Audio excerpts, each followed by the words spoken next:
7 போரை நிறுத்திட்டேன், நோபல் பரிசு கொடுங்க அப்படின்னு சொல்லிக்கிட்டு இருந்த ஒருத்தர் இன்னைக்கு உலக போரை தூண்டி விட்டுருக்காரு. வெனிசுலால இறங்கி மதுரோவை இரவோடு இரவா கடத்தினதன் மூலியமா. இது எந்த மாதிரியான உதாரணம் அப்படின்னா, நாளைக்கு இதை பார்த்து சைனாவும் ரஷ்யாவும் இதை பண்ணுவாங்க. உக்ரைனில் இன்னும் பலமாக ரஷ்யா அடிப்பாங்க. அதை கேள்வி கேட்க போனால் வெனிசுலாவில் நீ என்ன பண்ண அப்படின்னு அமெரிக்காவை பார்த்து திருப்பி கேள்வி கேட்பாங்க.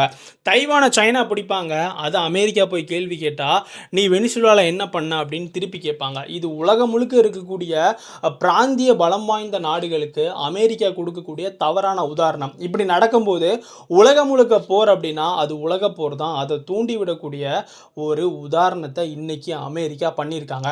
நம்ம ரஷ்யாவையும் சைனாவையும் தான் அக்ரஷன் கண்ட்ரி, பல நாடுகளை ஆக்கிரமிக்க நினைக்காங்க அப்படின்னு நினைக்கும். ஆனால் அதை ப்ராக்டிக்கலாக அமெரிக்கா பண்ணுதாங்க. நீங்கள் ஒரு விஷயத்தை நுட்பமாக பார்த்தீங்கன்னா உங்களுக்கு அது புரியும். ஏன்னா ஐரோப்பிய யூனியனாக இருக்கட்டும், ஓபக் நாடுகளாக இருக்கட்டும், மத்திய கிழக்கு நாடுகளாக இருக்கட்டும், மெக்சிகோவாக இருக்கட்டும், கனடாவாக இருக்கட்டும், இவங்க எல்லாருமே அமெரிக்கா சொல்கிறதுக்கு அப்படியே தலையாட்டுறாங்க. டொனால்ட் ட்ரம்ப் ஒன்று சொன்னால் ஆம் அப்படியே நடக்கட்டும் அப்படின்னு சொல்லக்கூடிய அவர்களுடைய நிலைய வித்துவான்களாக தான் இன்னைக்கு ஐரோப்பிய யூனியன் இருந்துக்கிட்டு இருக்கு.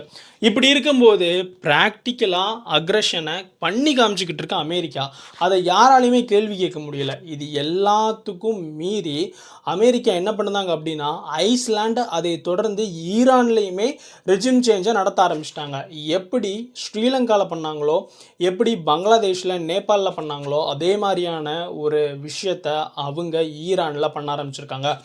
ஐஸ்லாந்தில் வெனிசுலா அதிபரை எப்படி கடத்தினாங்களோ அதே மாதிரி ஒரு விஷயத்தை பண்ணுறதுக்கான வாய்ப்பு இருக்குது அப்படின்னு அரசியல் வல்லுநர்களால் சொல்லப்படுது.